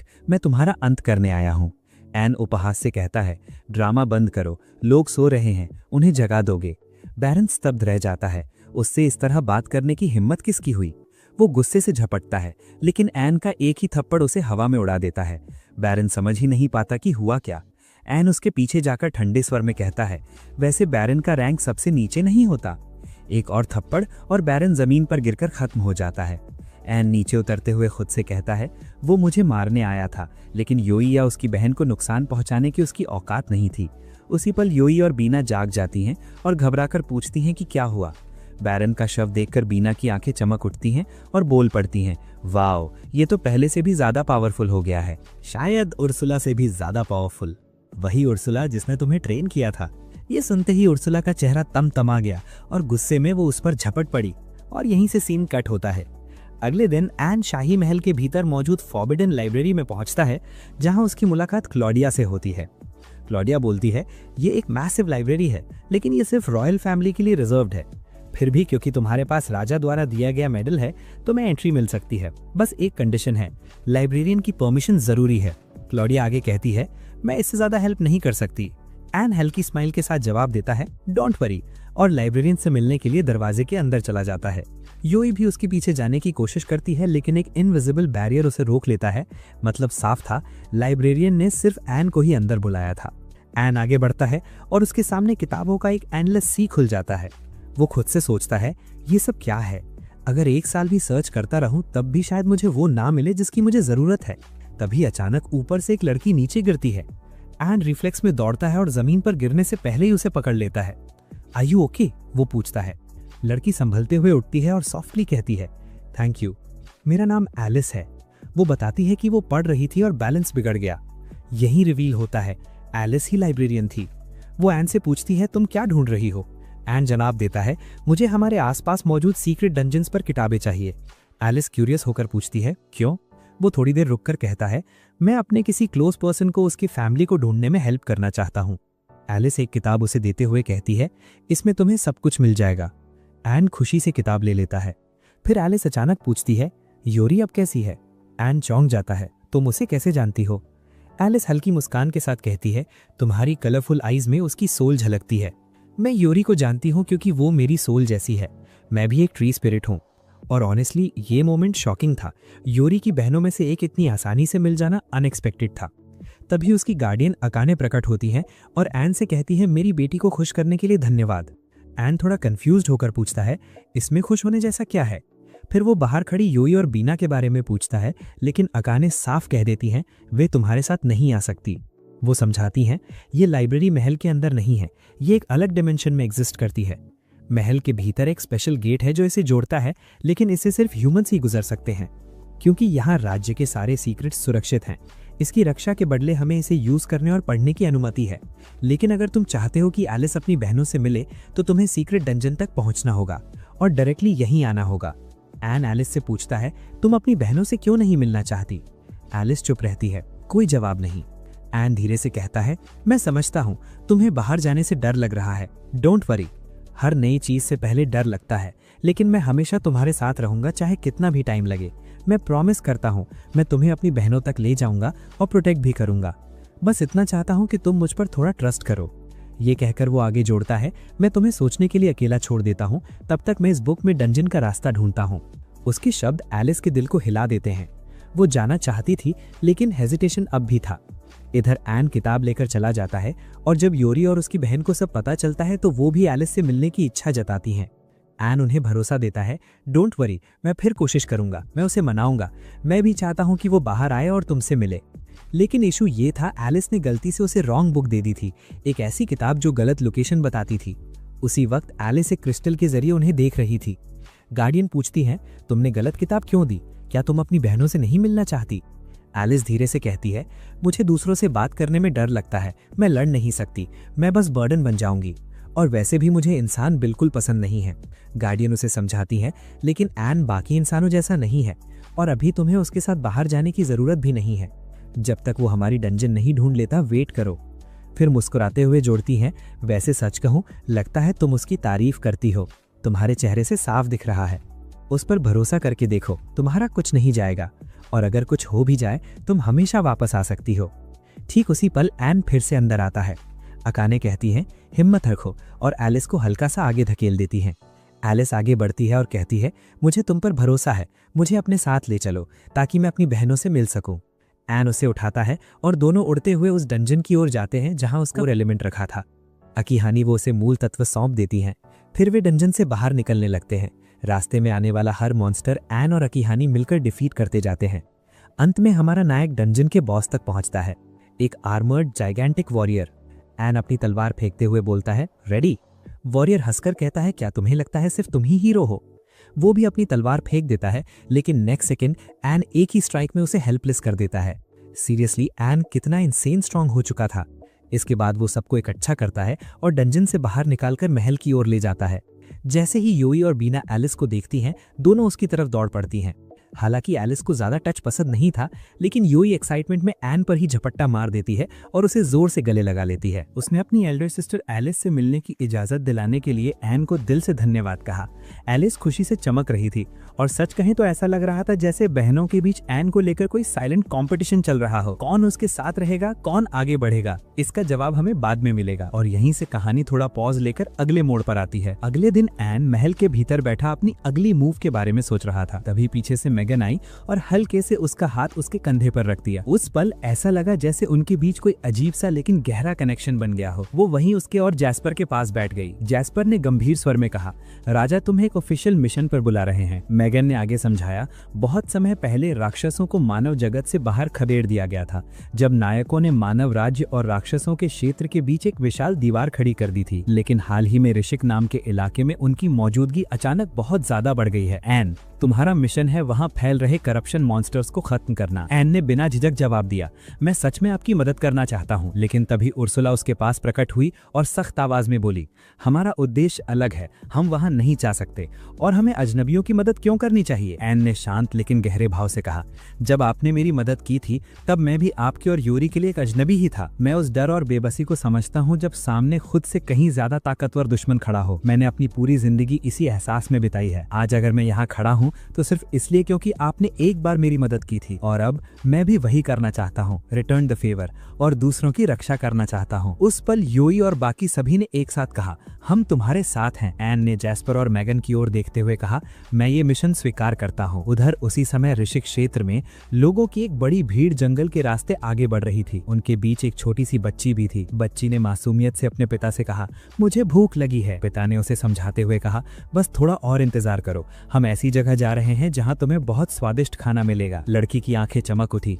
क्या वो वही स्वर्ग है जहाँ माँ रहती है? उसने मुस्कुराकर जवाब दिया, हाँ बिल्कुल वैसा ही। वे एक वीरान सी जगह पहुंचे और बच्ची बोली, यही वो जगह है? पिता ने धीमे स्वर में कहा, हाँ यही है। अचानक जमीन जोर से कांप उठी, लोग गिर पड़े और कोई चिल्लाया, जल्दी करो, भेंट ले आओ। लड़की के पिता ने कांपती आवाज में कहा, जाओ, वो जानवर तुम्हें उस जगह ले जाएगा जिसके बारे में मैंने बताया था। उसने सिर हिलाया, ठीक है, लेकिन क्या आप मेरे साथ नहीं आएंगे? उसने दर्द छुपाते हुए कहा, नहीं, इस बार नहीं। लड़की ने उसकी आंखों में देखते हुए कहा, जब माँ स्वर्ग गई थी तब आप बहुत रोए थे, प्लीज अब दोबारा मत रोना। उसकी आंखों में आंसू भर आए। वो बोली, रोना मत, मैं तुम्हारे आंसू पोंछने के लिए वहां नहीं रहूंगी। पिता फूट फूट कर रो पड़ा। तभी लड़की उस राक्षस की ओर बढ़ी जिसने गूंजती आवाज में कहा, तुम देर से आए हो। वो प्राणी बेहद विशाल था, 8 से डरावना शरीर और खौफनाक आभा। लड़की ने हाथ जोड़कर कहा, प्लीज मुझे जल्दी ले चलो। पिता दौड़ते हुए आगे आए, उसे गले लगाने की कोशिश की। मैं तुम्हें छोड़ नहीं सकता। गांव वाले रोने लगे और फुसफुसाने लगे। वे जानते थे कि यही गांव को बचाने का आखिरी तरीका है। पिता ने गिड़गिड़ा कर कहा,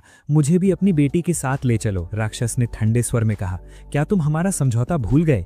हर महीने एक लड़की ताकि तुम्हारा गांव सुरक्षित रहे। और फिर उसने एक जहरीली गैसीय धुंध छोड़ी जिससे लोग बेहोश होकर गिर पड़े। जैसे ही वो लड़की को पकड़ने आगे बढ़ा, उसी पल एन वहां आ पहुंचा। उसने एक शक्तिशाली बैरियर खड़ा कर दिया जिसे राक्षस भेद नहीं सका और यूरी घायलों की मदद के लिए दौड़ पड़ा। एन ने जोर से चिल्लाकर कहा, भागो, इस राक्षस को मुझ पर छोड़ दो। उसने तलवार निकाली और एक ही वार में उस प्राणी को काट दिया। उसका शरीर टुकड़ों में बिखर गया। भीड़ सन्न रह गई। फिर तालियों और प्रशंसा की आवाज गूंज उठी। एन ने शांत स्वर में कहा, मैं इस क्षेत्र के शासक से मिलना चाहता हूँ। ग्रामीणों ने शर्म से सिर झुका लिया। एक ने कहा, आपने हमारी जान बचाई, आपके बिना हम मर जाते, लेकिन हम आपकी इस विनती में मदद नहीं कर सकते। छोटी बच्ची रोते हुए एन के पास आई। मुझे नहीं पता मैं आपको कैसे धन्यवाद दूं। एन ने मुस्कुराकर कहा, चिंता मत करो, मैं तुम्हारी उस मुस्कान की रक्षा करने आया हूँ। अब जाओ, हम फिर मिलेंगे। वो चली गई और एन ने ठान लिया कि वो राज्यपाल से जरूर मिलेगा। अगली सुबह वो राज्यपाल के महल पहुंचा। खुद राज्यपाल और निगम नाम का एक युवक उसका स्वागत करने आए। राज्यपाल ने कहा, ड्रैगन का संहार करने वाले से मिलना हमारे लिए सम्मान है। उन्होंने पेय दिया और फिर हाल ही में प्रकट हुए राक्षसों के बारे में पूछा। निगम ने हंसते हुए कहा, राक्षस नहीं, यहाँ जंगल के पास कभी कभी अजीब जीव दिखते हैं, लेकिन मैंने ऐसा कुछ नहीं देखा। राज्यपाल ने एन से पूछा, क्या सच में राक्षस मौजूद हैं? एन ने शांत स्वर में कहा, चिंता मत कीजिए, मैं कुछ समय यहाँ रुकूंगा और लोगों का हाल देखूंगा। वे बहुत डरे हुए हैं। वैसे मैंने हाइड्रा नाम के उस जीव को मार दिया है जो बच्चों का अपहरण करके उन्हें खा जाता था। ये शब्द सुनते ही निगम इतना स्टंड हो गया कि उसके हाथ से प्याला फिसलकर जमीन पर गिर पड़ा। वो लगभग चिल्ला उठा, तुमने किसे हराया? हमारे गांव पर जब भी हमला होता था, हाइड्रा ही हमारा प्रोटेक्टर था। एन ने तेज आवाज में जवाब दिया कि हाइड्रा मासूम बच्चों को पकड़कर खा रहा था। निगम ने बेहद शांत, ऑलमोस्ट इमोशनलेस टोन में कहा, अगर गांव की रक्षा की कीमत एक सैक्रिफाइस है तो वो स्वीकार्य है। हमारे पास कोई चॉइस नहीं था। जहां तक तुम्हारी बात है, तुमने अपने दुश्मन को मार दिया, तुम्हारा काम यहीं खत्म हो गया। अब आगे क्या होगा? हम यहीं रहेंगे और पूरी जिंदगी गांव की रक्षा करेंगे। एन अंदर से पूरी तरह डिस्टर्ब था। वो खुद से पूछ रहा था, क्या उसने सच में गलत किया? उसे पूरी सच्चाई पता नहीं थी और उसके दिमाग में बस यही घूम रहा था कि क्या कई बच्चों को बचाने के लिए एक बच्चे की बलि देना सही हो सकता है? योई आगे आया और बोला, नहीं, तुमने कुछ भी गलत नहीं किया। गलती उसकी सोच में है। दूसरी ओर नईम एक दर्पण के सामने खड़ा खुद से बातें कर रहा था। हाइड्रा खत्म हो चुका है, अब हमें जल्दी कोई दूसरा रास्ता ढूंढना होगा। आखिर करें तो क्या? तभी दर्पण से बिल्कुल उसी जैसा एक रिफ्लेक्शन बाहर आया और ठंडे स्वर में बोला, शांत रहो। हाइड्रा को रिप्लेस करना आसान है, लेकिन उससे पहले हमें एन को खत्म करना होगा। निगम ने घबराकर पूछा, क्यों? परछाई ने जवाब दिया, क्या तुम्हें लगता है कोई इंसान इतनी आसानी से एसएस रैंक ड्रैगन को मार सकता है? इम्पॉसिबल। एन इंसान नहीं है, वो एक डीमन है। अगर तुम अपने क्षेत्र को बचाना चाहते हो तो उसे हटाने के अलावा कोई ऑप्शन नहीं है। नईम हिचकिचाया और बुदबुदाया, क्या मैंने तुम्हें पहले नहीं कहा था कि गलत काम मत करो? मैं तुम्हारा साथी हूं ना? दर्पण की आवाज और गहरी हो गई। समझ गया। शैडो। फिर तय हो गया, एन को खत्म करना होगा। उसी पल शैडो पूरी तरह प्रकट हुआ, एक राक्षसी शक्ति जिसने निगम को पूरी जिंदगी कंट्रोल किया था और अब उसके शरीर पर पूरी तरह कब्जा चाहती थी। इधर एन शहर की दीवारों तक पहुंचा। हालत देखकर उसका दिल बैठ गया। दीवारें सालों से टूटी फूटी थी, पूरी तरह जर्जर, और कहीं कोई गार्ड नजर नहीं आ रहा था। उसने एक महिला को आते जाते देखा, रुककर अपना परिचय दिया और पूछा, क्या मैं इस जमीन के बारे में पूछ सकता हूँ? इसका मालिक कौन है? महिला के हाथ से सामान गिर गया और वो डर के मारे भाग गई। एन पास बैठे एक आदमी के पास गया और बोला, क्या मेरे सवालों का जवाब दीजिए और भागिए मत। उस आदमी ने थके हुए स्वर में कहा, फिर से तुमसे पहले जितने भी सैनिक और संघ के लोग आए, किसी ने कुछ नहीं किया। तुम भी उन्हीं जैसे हो। उसने चारों तरफ इशारा किया। जमीन देखो। हाइड्रा के मरने के बाद राक्षसों ने सब तबाह कर दिया। सारी फसलें नष्ट हो गईं। हमें नहीं पता हम भूख से मरेंगे या जानवर हमें पहले खा जाएंगे। हम बस एक नॉर्मल लाइफ चाहते हैं। अपना सामान उठाओ बेटा और घर लौट जाओ। एन चुप रहा। उसने बस अपना जादू एक्टिवेट किया। अगले ही पल बंजर जमीन फिर से हरी भरी हो गई। वो टूटी दीवारों के पास गया और मैजिक से उन्हें पूरी तरह ठीक कर दिया। वो आदमी शॉक में खड़ा रह गया। अब राक्षस तब तक गांव में घुस नहीं सकते थे जब तक वे उड़ने वाले जीव न लाएं। एन ने कहा, अगर और मदद चाहिए हो तो मैं जरूर करूंगा। प्लीज हिम्मत मत हारो, दिल में उम्मीद जिंदा रखो। आदमी की आंखें भर आईं। हमें जीने दो बेटा, मैं तुम्हारी मदद करता हूँ। वो हल्का सा हंसा। मैंने आज तक ऐसी अजीब रिक्वेस्ट नहीं सुनी। उसने याद किया, पहले संदेश हमारे पुराने राज्यपाल निगॉन के पिता से आया था। उस वक्त भी गांव पर हमला हुआ था। उन्होंने कहा था, आत्मसमर्पण मत करो, अगर तुम मर गए तो मैं मदद नहीं कर पाऊंगा। वो बहादुर थे, दयालु थे और सबके प्रिय थे। लेकिन जब उनके बेटे ने गद्दी संभाली, सब बिखर गया। सुरक्षा दीवार टूटी, राक्षस आए, टैक्स ने हमें कुचल दिया और जो शिकायत करता वो लौट कर नहीं आता। फिर भी पुत्र, तुमने मुझे फिर से जीने की उम्मीद दी है। अचानक एन की मैजिकल आई चमकी। उसने गांव की ओर बढ़ते राक्षसों का एक विशाल झुंड देख लिया। वो जरा भी नहीं डरा। चाहे 1 लाख ही क्यों ना हो, मैं सबको मार गिराऊंगा। उसने ऐलान किया, कोई भी इस गांव को हाथ नहीं लगाएगा। लेकिन जब उसने उनकी गिनती देखी तो एक पल को चौंक गया। योरी ने पूछा, तुम क्या करोगे? एन ने ग्रामीणों की ओर देखा। निराशा, डर, टूट चुकी उम्मीदें। कुछ लोग आखिरी दुआ कर रहे थे, कुछ अपने बच्चों को सौंक रहे थे। उसे वही छोटी बच्ची याद आई जिसे उसने कभी हाइड्रा से बचाया था। उसने योरी से कहा, अपने स्थान पर लौट जाओ। फिर लोगों की ओर मुड़कर बोला, डरो मत, अपने घर लौट जाओ, ये मुझ पर छोड़ दो। वो ऊंचाई पर उछला और एक जबरदस्त हमला किया, लेकिन सामने दुश्मनों की गिनती हजारों में थी। पंखों वाले राक्षस उस पर टूट पड़े। उसने उनकी मूवमेंट पढ़ी, ताकत का अंदाजा लगाया और पहली लहर को खत्म कर दिया। फिर उसने ग्रेविटी मैजिक इस्तेमाल किया और दूसरा झुंड भी तबाह हो गया। इतना काफी नहीं था। उसने खुद को कई कॉपीज में बांटा, मैजिकल थ्रेड्स बुने और भी झुंड चीर डाले। गांव वाले बस देखते रह गए, सन्न अविश्वास में। एक और लहर आगे बढ़ी। एन ने अपनी तलवार में मैजिक भरा और लगातार वार करते हुए उन्हें टुकड़ों में बदल दिया। आखिरकार थककर वो जमीन पर गिर पड़ा। योरी तुरंत आगे आई और हीलिंग मैजिक से उसका इलाज किया। जब वो उठा तो वही छोटी बच्ची दौड़ती हुई उसके बाहों में आ गई। पूरा गांव ग्रैटिट्यूड से भर गया और किसी ने धीरे से पूछा, वो कब तक हमारे लिए खुद को कुर्बान करता रहेगा? वो हमारे चेहरों को ठीक से पहचान भी नहीं पा रहा था और हम बस अपनी किस्मत को कोसते रहे, कुछ किया ही नहीं। उसकी बातों में एक अजीब सा वेट था और वही सुनकर लोगों के अंदर कुछ जाग उठा। सबने तय कर लिया कि अब साथ खड़े होकर लड़ेंगे। उन्होंने कसम खाई कि हम निगॉइन को दोबारा कभी हम पर राज नहीं करने देंगे। और ठीक उसी पल, जैसे कहानी ने मोड़ लिया, निगॉइन खुद सामने आ गया और बोला, मेरे बारे में क्या बातें हो रही हैं? एक ग्रामीण ने बिना डरे साफ कहा, अब हम तुम्हें अपना रूलर नहीं मानते। निगोइन ने पलट कर कहा, क्या तुम्हें दिख नहीं रहा कि आइन तुम्हें धोखा दे रहा है? क्या तुम नहीं समझते कि वो एक मॉन्स्टर है? कोई नॉर्मल इंसान ऐसे फीट्स नहीं कर सकता। फिर भी वो बोला, मैं हमेशा की तरह अपने गांव की रक्षा करूंगा। लेकिन भीड़ भी अब चुप रहने वाली नहीं थी। उन्होंने जवाब दिया, भले ही वो मॉन्स्टर हो, हमें वो तुमसे कहीं बेहतर लगता है। हमें ऐसा शासक नहीं चाहिए जो हमारी सैक्रिफाइस दे। हमें ऐसा इंसान चाहिए जो तुम्हारे पिता की तरह हमारे लिए लड़े। ये सुनते ही निगोइन जैसे टूट सा गया। वो जमीन पर गिर पड़ा, मानो उसका दिमाग दो हिस्सों में स्प्लिट हो गया हो। उसने शैडो को मदद के लिए पुकारा, लेकिन अब बहुत देर हो चुकी थी। शैडो का कंट्रोल शुरू हो चुका था। पूरी तरह टेक ओवर होने से पहले उनके बीच एक टेंस बहस छिड़ गई। निगोइन हकलाया, मैं क्या करूं? शैडो की आवाज सिसकारी, सबको मार दो। जो ओबे नहीं करते उनका कोई यूज नहीं। इन्हें वैसे ही खत्म कर दो जैसे तुमने अपने पिता को मारा था। निगोइन चिल्लाया, नहीं, मेरे पिता बीमार थे। शैडो ने ठंडे स्वर में कहा, मैं तुम्हें पूरी सच्चाई दिखाऊंगा। और तभी मेमोरीज टूट पड़ी। उसका बचपन, जब उसके पिता गांव में रहते थे, सबकी मदद करते थे। पूरा गांव उस आदमी से कितना प्यार करता था। और दूसरी तरफ निगोइन, उसकी उम्र के बच्चे उससे ऐसे पेश आते थे जैसे वो खुद कोई बीमारी हो। वे फुसफुसाते थे कि उसकी बीमारी कंटेजियस है। कोई उसके साथ खेलता नहीं था, सब उसे अकेला छोड़ देते थे। और वही साया जो हमेशा दर्पण में दिखता रहता था, अब सच में हरकत में आ गया। उसे अपना बनाने के लिए उसके शरीर को जकड़ते हुए पूरी तरह काबू पाने को तैयार। निगोइन गहरे सैडनेस में डूबा हुआ घरों के बीच भटकता रहा। आखिरकार वो जमीन पर बने एक छोटे से पानी के कुंड के पास गिर पड़ा और टूट कर रोने लगा। और उसी पल शैडो पहली बार उसके सामने साफ साफ प्रकट हुआ। वो बोला, तुम्हें अपने पिता जैसा बनने की जरूरत नहीं है, जैसे हो वैसे ही रहो। उसने उसे भरोसा दिलाया कि वो उसका दोस्त है, बस एक शर्त के साथ, उनके रिश्ते के बारे में किसी को मत बताना। उस दिन के बाद वे ज्यादातर समय साथ बिताने लगे, खेलना, हंसना, बातें करना और धीरे धीरे और करीब आना। एक दिन शैडो ने उसे एक मेडिसिनल हर्ब बारे में बताया। कहा कि अगर ये उसके पिता को दी जाए तो वे ठीक हो सकते हैं।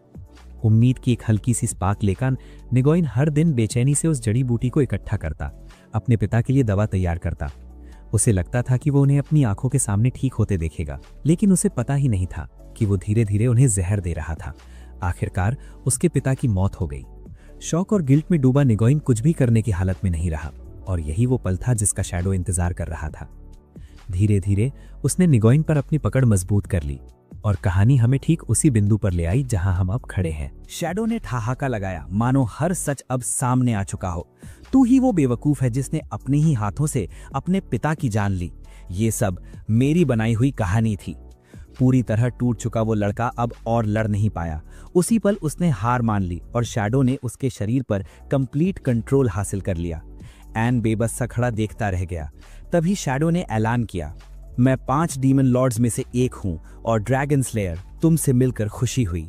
एन झटके में आ गया, उसकी आवाज कांप उठी। नायगॉन कहाँ है? शैडो ने ताना मारते हुए कहा, वो तुम्हारे सामने ही है, बस एक बेहद दयनीय हालत में, और इस सब के लिए तुम जिम्मेदार हो। हम नायगॉन का इस्तेमाल करके इस इलाके की डिफेंस सिस्टम को कमजोर कर रहे थे। सब कुछ परफेक्टली चल रहा था जब तक तुम नहीं आए। तुमने हमें खुद मैदान में उतरने पर मजबूर कर दिया। उसकी आंखें सख्त हो गईं। मुझे फाल्को समझने की गलती मत करना, जिसे तुमने पल भर में खत्म कर दिया था। मैं इंसानी कमजोरी अच्छे से समझता हूं। जब तक मैं नायगॉन के अंदर हूं, तुम मुझ पर वार करने की हिम्मत नहीं करोगे, और अगर की तो सबसे पहले नायगॉन मरेगा। इतना कहते ही शैडो ने हमला कर दिया। एन किसी तरह वार से बचा। उसने एक मैजिकल बैरियर बनाकर उसे कैद करने की कोशिश की, लेकिन शैडो के सामने वो बेअसर निकला। एन ने फिर कोशिश की, अपनी सारी ताकत झोंक दी, पर शैडो लगातार दबाव बनाए रहा। जमीन फटने लगी और वहां से जानवर निकलकर एन पर टूट पड़े, लेकिन एन डगमगाया नहीं। उसने तलवार खींची और पास आते हर जानवर को काट गिराया। भीड़ को रोकने के लिए उसने अपने कई क्लोन्स बनाए और शैडो का सीधा सामना किया। तभी अचानक शैडो पीछे से आया। उसने एन को पकड़कर जोर से जमीन पर पटका और एक के बाद एक वार करने लगा। फिर भी एन पहाड़ की तरह खड़ा रहा, हर चोट सहता हुआ। शैडो हंस पड़ा।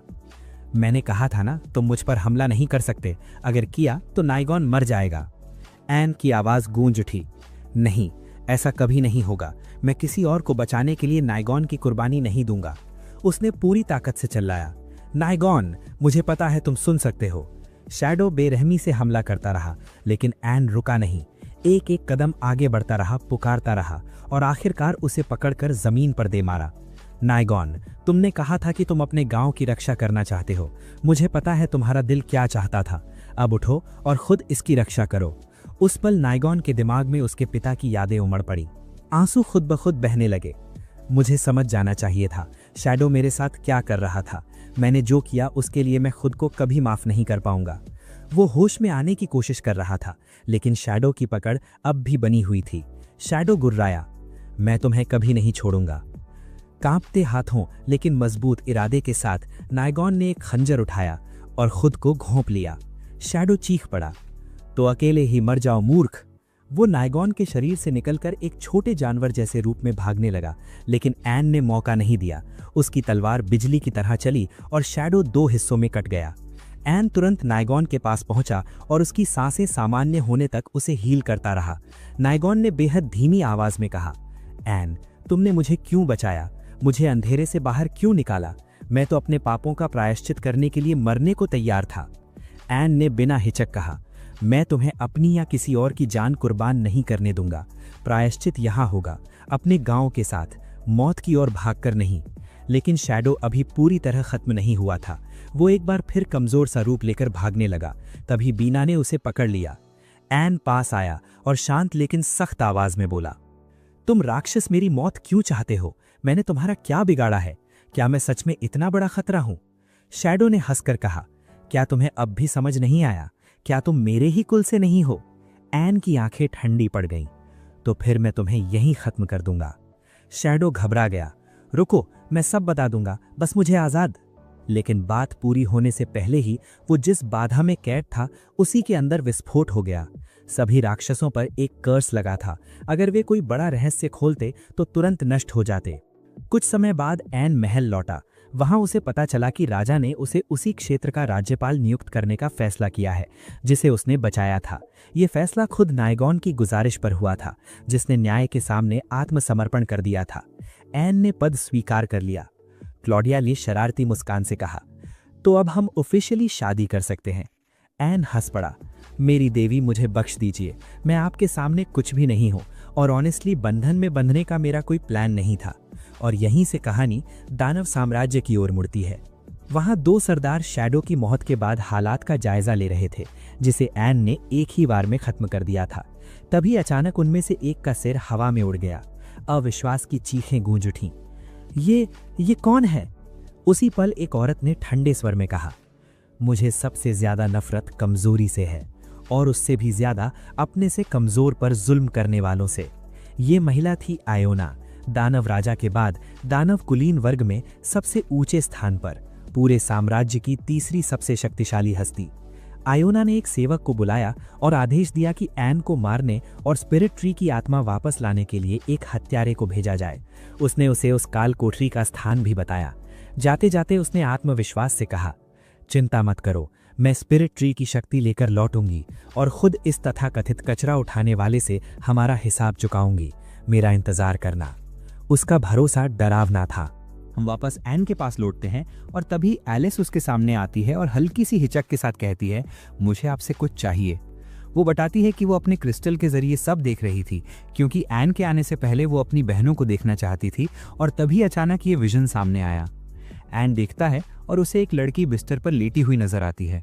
यूरी उसे अपनी बड़ी बहन क्रॉस समझकर झट से गले लगाने दौड़ती है, लेकिन अगले ही पल साफ हो जाता है कि ये सिर्फ एक इल्यूजन है, असली शरीर नहीं। दोनों के बीच कुछ पल हल्की फुल्की टीजिंग होती है। माहौल थोड़ा सॉफ्ट हो जाता है। फिर एलिस सीरियस होकर कहती है, अब असली बात पर आते हैं। क्रॉस समझाती है कि एक डीमन अब उस डंजन को टारगेट कर रहा है जहां हमारी बहन रहती है और हमें एन की मदद चाहिए। अब तक हालात कंट्रोल में है, लेकिन एनिमी बेहद पावरफुल है। एन बिना सोचे कहता है, तो चलिए अभी चलते हैं आपकी डंजन की तरफ।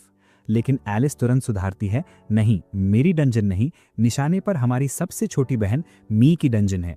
वो आगे बताती है कि मी के गार्डियन की बहुत पहले मौत हो चुकी थी और तब से उसकी प्रोटेक्शन की जिम्मेदारी उसी ने संभाल रखी है। एलिस पूछती है, क्या तुम अकेले उसका सामना नहीं कर सकती? क्रॉस का जवाब साफ था, अगर कर पाती तो क्या मैं यहाँ आती? एन पूरे कॉन्फिडेंस के साथ कहता है, मैं पूरी टीम के साथ अभी पहुंच रहा हूं। एलिस कंफर्म करती है कि उसे रास्ता पता है और वो एन को गाइड करती है। एन डंजन की तरफ दौड़ता है, तभी अचानक रोसला की वार्निंग आती है, रुको, आगे कुछ है। सामने का नजारा शॉकिंग था। मधुमक्खियों का एक घना सॉम एक लड़की को चारों तरफ से घेरे हुए था। वो लड़की खुद को डीमन नोबिलिटी की मेंबर बताती है और कहती है, मेरा नाम हॉर्नेट है, इन इंसेक्ट्स पर मेरा पूरा कंट्रोल है। वो स्वॉर्म को एन पर अटैक करने का हुक्म देती है, लेकिन एन जरा भी हिलता नहीं। पलक झपकते ही वो गायब होता है और अगले ही पल उसके पीछे प्रकट होकर तलवार उसकी पीठ में उतार देता है, ताना मारते हुए, तुम्हें लगा मैं यहीं मर जाऊंगा? हॉर्नेट के शरीर से और भी ज्यादा इंसेक्ट कॉपीज निकल आती हैं। वो चिल्लाती है, मेरी एबिलिटी है इनके बीच फ्रीली मूव करना, बताओ किसे मारोगे? एन का जवाब शांत लेकिन डेडली था, किसे भी, आखिरकार सबको। वो मैजिक एक्टिवेट करता है और एक एक करके सारी फेक कॉपीज मिटती जाती हैं जब तक सिर्फ असली हॉर्नेट नहीं बचती। डर और डिसबिलीफ में वो भागने की कोशिश करती है, लेकिन जिस पोर्टल से निकलना चाहती थी वही उसके सामने बंद हो जाता है। उसी पोर्टल से अयोना बाहर आती है। ठंडे लहजे में पूछती है, भाग क्यों रही हो? हॉर्नेट हाफते हुए बोलती है, वो मेरी सोच से कहीं ज्यादा स्ट्रांग है। वो अपनी बात पूरी भी नहीं कर पाती कि अयोना बिना किसी हेजिटेशन के गन निकालती है और उसे गोली मार देती है। पोर्टल अपने आप बंद हो जाता है। एन एक रॉकी माउंट पर खड़ा ये सब देख रहा था। अयोना उसकी तरफ देखती है और कोल्ड वॉइस में कहती है, कूड़ा बीनने वाले के हिसाब से बुरा नहीं है, लेकिन तुम्हें खत्म करना मेरा काम है। घमंड से भरे शब्द निकलते हैं। मैं उन डीमंस में से नहीं हूं जो सोल ट्रीज की आत्माएं कमजोरों से कलेक्ट करवाते हैं। फिर भी समझ नहीं आता कि तुम्हें इतना इंपॉर्टेंस क्यों दिया गया है। मैं तुम्हें मारने और सोल ट्री स्पिरिट लेने आई हूं। एन का स्वर सख्त हो जाता है, मैं तुम्हें कभी माफ नहीं करूंगा। अयोना हंसती है, और कर भी क्या लोगे? उसी पल उसके पीछे एक शैडो उभरता है और उसकी एनर्जी ड्रेन करने वाला स्पेल एक्टिवेट होता है। हवा में थंडर सा गूंजता है, गोल्डन लाइट चमक उठती है और अयोना रूथलेस अटैक शुरू कर देती है। वो चारों तरफ से एन को बुरी तरह पीटती है और आखिर में जमीन पर पटक देती है। हॉर्नेट का शरीर पास ही ट्विस्टेड और लाइफलेस पड़ा था और अयोना उसे बिना किसी इमोशन के देखती है। फिर वो ठंडी मुस्कान के साथ कहती है, इतने समय बाद इतना थ्रिल महसूस हुआ है, मजेदार हो सकता है।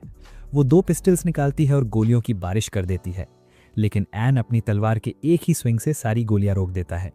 अयोना जैसे ही बचने की कोशिश करती है, एन अचानक उसके पीछे प्रकट होता है और एक ही वार में उसका सिर अलग कर देता है। शौक में अयोना हकलाती है, ये कैसे? एन शांत स्वर में कहता है, जानती हो क्यों हारी? क्योंकि मैंने तुम्हारे हर अटैक में ड्रेन मैजिक भर दिया था। अब तुम्हारी ताकत जंगल के सबसे कमजोर जानवर से भी कम है। अयोना चीखती है, इम्पॉसिबल, मैं नोबिलिटी से हूं, जन्म से टॉप पर रही हूं। वो एक पोर्टल खोलती है और अपने वर्ल्ड में भागते हुए कसम खाती है, अगली बार तुम्हारा अंत तय है। लेकिन एन अब उसकी तरफ ध्यान ही नहीं देता। उसका पूरा फोकस क्रॉश और मी तक पहुंचने पर था। एलिस उसे उस जगह ले जाती है। वहां डंजन के चारों तरफ एक सफेद बैरियर बना होता है। जैसे ही वो एंट्री सोचता है, बैरियर खुलता है और अंदर से क्रॉश की आवाज आती है, मैं तुम्हारा कब से इंतजार कर रही थी। एन और बाकी सब अंदर जाते हैं। सामने क्रॉश खड़ी थी। सब दौड़कर उसे गले लगा लेते हैं। एन मी के बारे में पूछता है। क्रॉश हल्के से मुस्कुराकर कहती है, वो सो रही है। एन पास जाकर देखता है, एक छोटी मासूम बच्ची शांति से सो रही थी। वो उसे जगाना नहीं चाहता, लेकिन बच्ची हिलती है और जोर से रोने लगती है। स्पष्ट था एन को बच्चों को संभालने का कोई एक्सपीरियंस नहीं था। वो घबरा जाता है। तभी योरी आगे आती है, बच्ची को गले लगाती है और वो तुरंत शांत हो जाती है। वो अपनी बहनों को देखती है, माहौल सॉफ्ट हो जाता है। एन ऑकवर्ड सा जोक करता है और बच्ची धीरे धीरे मुस्कुराने लगती है। इसके बाद क्रॉश अपना सोल कोर सौंपती है और मी भी वही करती है। एन के चेहरे पर सच्ची खुशी थी। आखिरकार उसने यूरी को उसकी चारों बहनों से मिला दिया था। रोसला धीरे से कहती है, अब सिर्फ 4 बची हैं और मुझे पता है तुम ये कर सकती हो।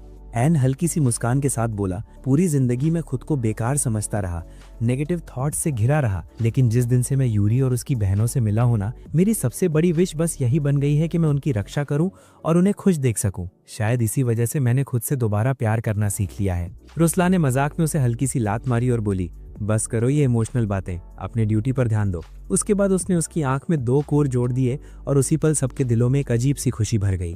और यहीं से सीन शिफ्ट होता है सीधे डीमन एम्पायर में। वहां एकेडना ने सभी नोबल कमांडर्स के साथ एक मीटिंग बुलाई। ठंडी आवाज में उसने ऐलान किया, वो लड़का एन अब हमारे लिए और डीमन किंग को रिवाइव करने की हमारी प्लान के लिए एक बड़ा थ्रेट बन चुका है। उसे खत्म करने के लिए हमें मिलकर काम करना होगा। लेकिन क्या वो इसमें कामयाब होंगे, ये तो वक्त ही बताएगा। इधर एन की बात करें तो वो वापस नीगॉन के महल में लौट आया था, जो अब ऑफिशियली उस पूरे क्षेत्र का रूलर बन चुका था। वहीं वो अपने धीरे धीरे बढ़ते फैमिली के साथ रहने लगा। फिर सबने मिलकर ऐलान किया, आज से हम इस जगह की प्रॉपर क्लीनिंग शुरू करेंगे। थोड़ी बहस, थोड़ी प्लानिंग के बाद सब एग्री हो गए और महल की सफाई शुरू हो गई। जब सब कुछ साफ हो गया तो सेलिब्रेशन के लिए नए कपड़े पहने गए। यूरी एन को हॉल में लेकर आई, जहां उसके लिए एक स्पेशल आउटफिट तैयार था। माहौल एकदम लाइवली था, म्यूजिक, डांस, लाफ्टर, सब लोग फीस्ट का मजा ले रहे थे। बाद में यूरी एन को बाहर लेकर गई और थोड़ी भावुक होकर बोली, तुम ही हो जिसने मुझे मेरी बहनों से मिलाया। मैं ये एहसान कैसे चुकाऊं, मुझे सच में नहीं पता।